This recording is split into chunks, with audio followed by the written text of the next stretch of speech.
Going to read this over here.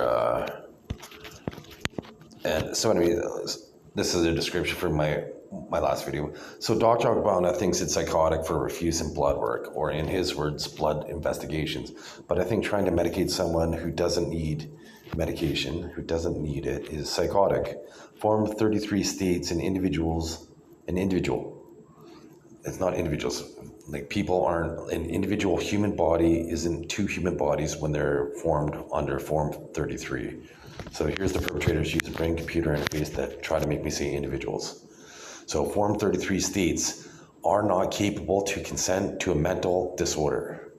Since R is plural, meaning more than one person, but since I am an individual, it should have been is not capable to consent to a mental disorder, which it wasn't. So this is a loophole they have because of brain-computer interface. And they have it this way because of brain-computer interface, which more than one human can control one human body. This is their loophole. Since Dr. Agbana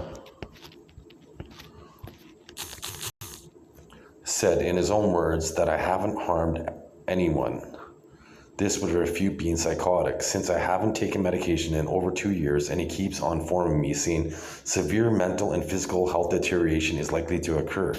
When is this going to occur, Dr. Agbana? I haven't taken medication in over 2 years. And it hasn't occurred in 2 years. And in his own words, I've improved enough to be on the main unit. So once again, I haven't taken medication in over 2 years. In your own words, under testimony, you said that I have improved enough to be in the main unit, Christian Eric Arnie Meyer. When is it likely to occur that I'm going to have severe physical and mental health deterioration where I require medication? And I haven't taken any medication or deteriorated yet.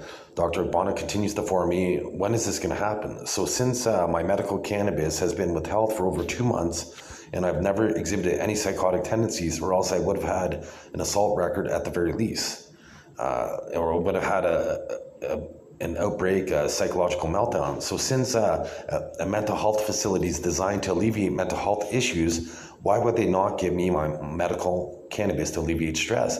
When clearly there haven't been any psychotic outbursts where I've been physically or chemically restrained. So once again, here's the perpetrators right there that are using brain-computer interface to hijack my body at this point. And right there, all those perpetrators, they have an identity complex. They believe they're Christian Eric Arnie Meyer, so they need to be medicated accordingly. So chemically or physically restrained. So since our thoughts are just sounds at a lower frequency, and we are made up of water, which conducts electricity.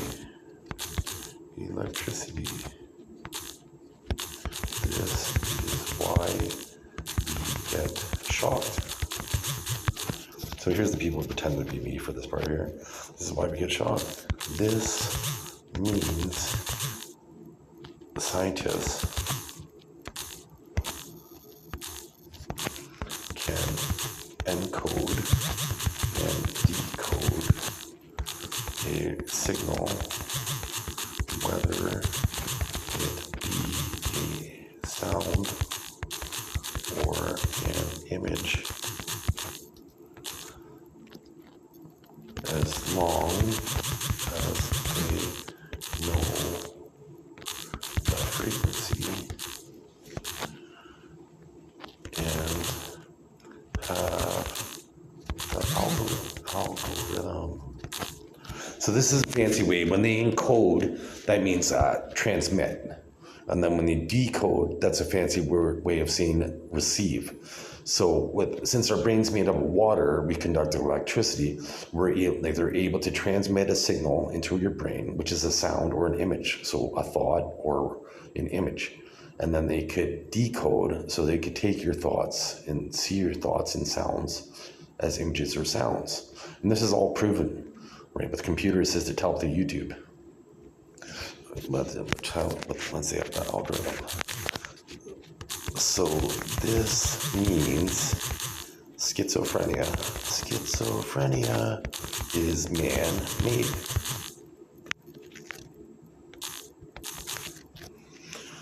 So this means schizophrenia is man-made because once again, when I change my voice, I'm being sarcastic, and when you're sarcastic, it's a form of having a high intellect and being very clever, and not recognizing sarcasm as a sign of an unhealthy mind, which Dr. Agbana has, because I posted a video, and in the video I said, I'll just play it here again in this video.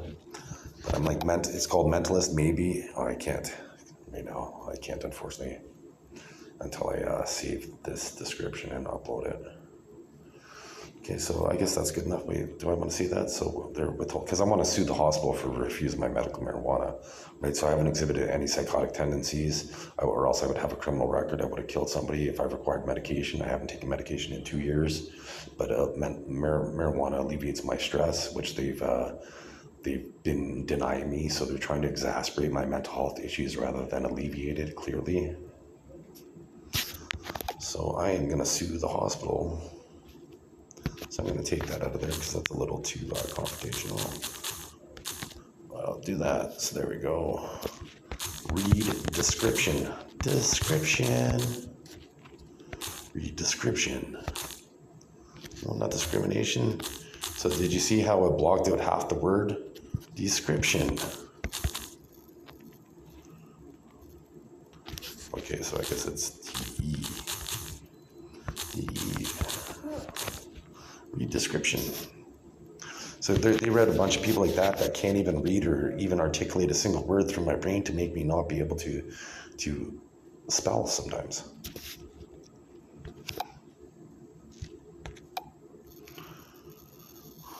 Okay, so now that I've started to upload this, I'll just show you the Mentalist maybe not video. So if I had disorganized thinking like schizoaffective disorder was, I would have forgotten that.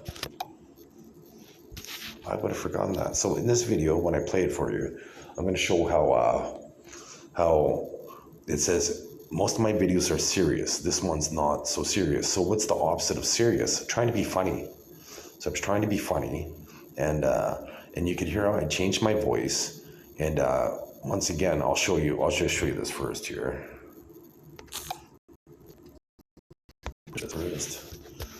Let's go to history here. We'll go to history since I already posted this. You can find your history here.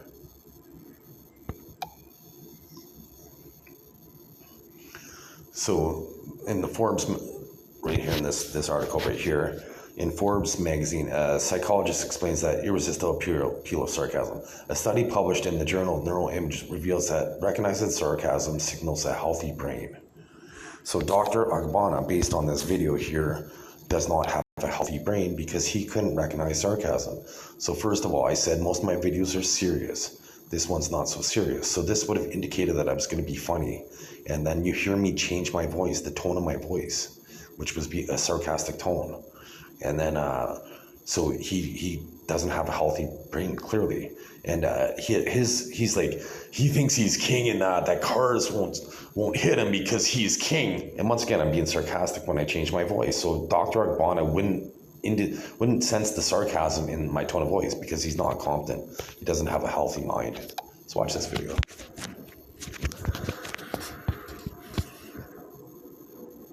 And right beside it says 31%, and right beside that is upload and download, and it shows that I have 2 bars LTE, which is the highest. That's a 6th generation cell phone tower.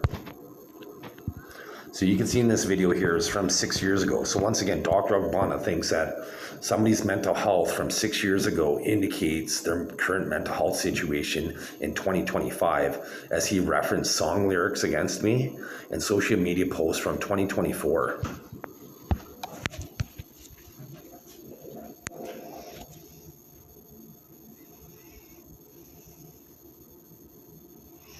So once again, it's shown that I have online capabilities. I have 2 bars on the internet, and that means this video should have been loaded.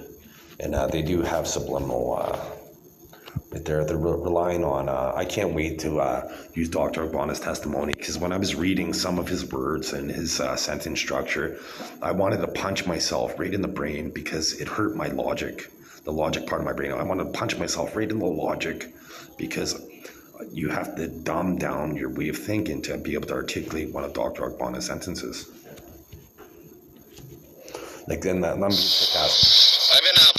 a threat to myself. I'd never want to punch myself right in the. You can't punch yourself in the logic, first of all, and you can't punch yourself right in your brain. You can punch your head, but you can't punch yourself in your brain. So once again, I'm trying to be comical, funny, or farcical. I've been posting a lot of serious videos, so I'm gonna post one that's not so serious. So you can hear, I've been posting a lot of serious videos. I'm gonna post one that's not so serious.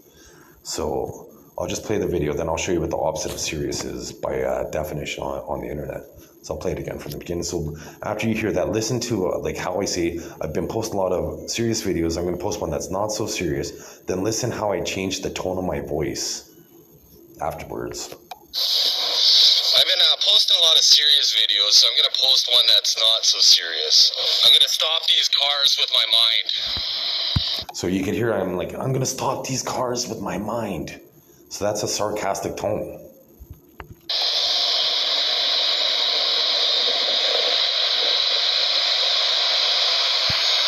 So once I resume pause, pay attention to the license plate. You'll see that this was in Denmark. This wasn't even in Canada. The cars were coming from a red light. There was no fear for my safety whatsoever because I had my hand out, and you can see it on the camera. And so they were going to stop as long as they had their eyes open and they weren't distracted driving. I did not, at one moment, one iota, did I fear for my safety, and nor did they get mad at me. They didn't honk the horn. As you can see, like I stopped for like a good second. They didn't honk their horn, right? You know, and so clearly Dr. Akbana is not competent whatsoever. So I'll just play it back again here, just so you can see the license plate and see the whole rhythm of the video. So this is a license plate. So I was there for over a second, and they didn't honk the horn. They didn't honk the horn because they see my hand out, and they're probably like, okay, they're probably a little perplexed and be like, okay, well, why is this guy doing this? Like, they didn't realize that I was making a funny video being farcical. So once again, I'll show you, like, once again, to prove that I have organized thinking, linear thinking, how I said before this video that I was going to show you what the opposite of serious was, right? So if I had schizoaffective disorder, I would have forgotten that. Like, schizoaffective disorder is like, hey, I'm going to go to the store. I want chocolate bars. Not maybe not. That's a bad example. Be like, hey, I'm going to go do homework. I'm going to the mall now. That's schizoaffective disorder. That's disorganized thinking, jumping from thought to thought. So what is the opposite of being serious? What is the opposite of being serious? Just so these medical pundits and legal pundits. The opposite of being serious can be expressed with words like playful, lighthearted, humorous, frivolous, or even silly. So clearly Dr. Akbana has a bias in my biology because you know, I haven't taken medication in over 2 years, and in his own words, they're like, well, has he ever harmed anybody? No, he's never harmed anybody that I'm aware of. I don't have a criminal record, right? So my half-sister who wrote a letter 4 days after I was already hospitalized, how ethical is that, first of all? And they gave me 3 different explanations to why I was hospitalized, and I haven't exhibited any mental or physical deterioration, or else why did I improve enough to be on the main unit, and why haven't I been brought back to the PICU? Why haven't I had any psychotic outbursts where I've been physically or chemically restrained? In over 2 months, over 70 days I've been hospitalized now. So if I required medication, how come I haven't needed it? Right, while hospitalized? And with the Freedom of Information Act, I'm going to be able to prove that they try to utilize subliminal imagery rather than transparent video footage, right? So that being said, I do have a mental a medical prescription for medical marijuana, and I haven't been given my medical marijuana to alleviate stress. So one of the characteristics of being bipolar, like, is bipolar is when you're like, wow, I'm super happy, then I can't get through once again, that's sarcastic, right? And you can't utilize how I was exhibiting that, like, sarcastically and frivolously or being silly against me, right? So that being said, like, I don't exhibit in any of my videos. You don't see me really, you never see me cry in any of my videos, right? If I'm bipolar, like, how come I haven't cried in any of my videos? But one of the loopholes that they have is like, the agitation. Well, when you're being held against your will for over 70 days, it's a natural human response to be agitated or irritated. So the Syria hospital isn't competent whatsoever. Like, they're employing a doctor who isn't able to even detect sarcasm, and he thinks it's psychotic by refusing blood work. I think it would be more psychotic by employing a doctor that wants to medicate somebody that doesn't have any mental health disorder, that just has a medical marijuana prescription for anxiety or stress caused by the Canadian government. Because I'll just play a video that I sent my son, and this shows that the government mutilates my DNA using chemical and biological warfare on me, and I'll just show you here. I'll just show you. This is before. Well, I'll show you the video from my son first. So I'm linear. So look, you can see how I got wrinkled. You can see the wrinkles that I didn't have prior to me playing this video, and this is from last night. This is from July 15th, 2025. And then you can see right now, this is July 16th, 2025. So this is from last night. So you can see, once again, I'll just show you right here. I don't have those wrinkles as deep as I did in that video from last night. How come? And that's not being delusional. That's factual evidence. Like, that's photographic video evidence.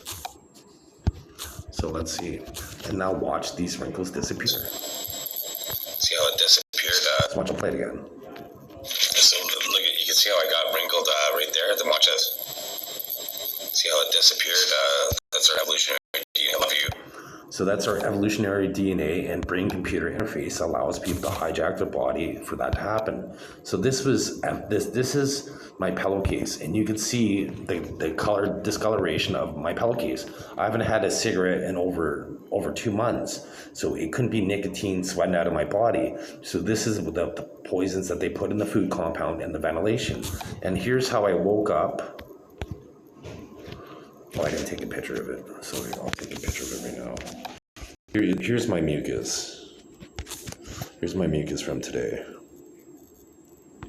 So you can see how it's reflecting and shiny. That's strange for mucus. And that was all that area right there. That was clear mucus, and this was white mucus, and it's dissolved now from my previous video. But I had some green mucus, which is strange. If you watch the video prior to this, where the one that I just uploaded, about eviscerating the Syria hospital and Dr. Akbana, if you watch that video, and you'll see how you can see different mucus in that video than that particular this video and in that picture that I just taken right there.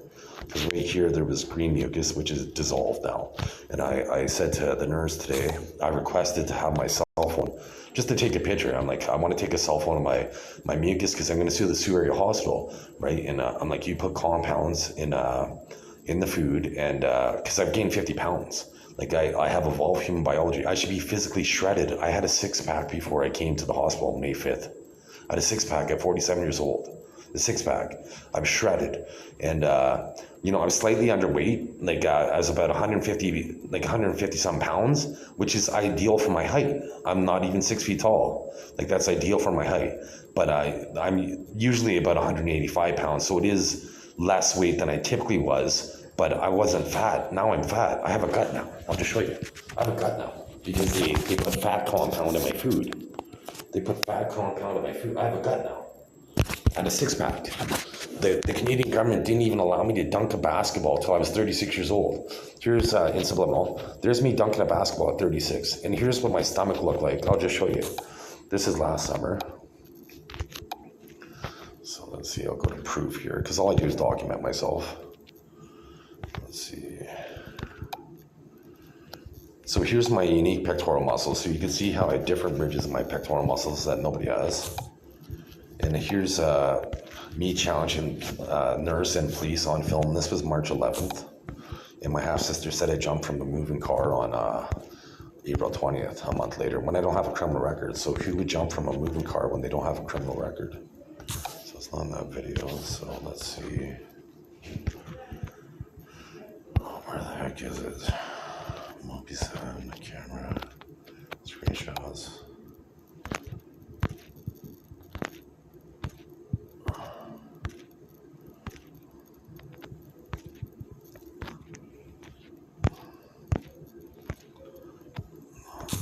I'm just gonna pause it for a second.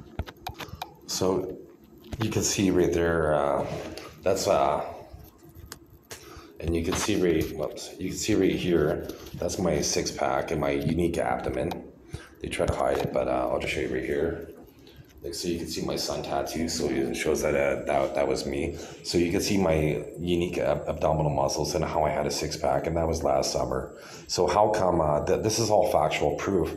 And when I went in front of the consent and capacity board, they relied strictly on hearsay. They ignored all facts. So this time I'm going to present so much information. So once they're more than likely going to rely on hearsay again and ignore facts. This time I'm going to have so much evidence at the Superior Court, which is a real court, and I can't wait to eviscerate them legally and then bring them to justice, because eventually I'm going to be king. I'll just show you this like real fast. I only got a few seconds here because I just went down 7% battery. 12, like, this is how fast they make me lose battery when I do make these videos. So I'll just show you here. So that's what I look like. That's what I look like. And that's Princess Lena. This is Edward VIII. He's most likely my grandfather. And so 10%. So there. So right here, I'll just show you. This is a wedding to a royal wedding. You can see how it says August 1871 at the bottom. And so my family, my dad used to have servants. Barry John Diggins Sr. had servants, and his dad, Jack, had servants, and our family went to a royal wedding, and I'm a descendant of that, and I'm going to have proof, DNA evidence. My half-sister Brandy lived on Princess Crescent, and I had a King Charles Cavalier Spaniel even before I thought I could be royal. What are the chances of that? Me looking like former royals, and she lived on Princess Crescent, and I had a King Charles Cavalier Spaniel. That's circumstantial evidence enough to get a warrant for DNA.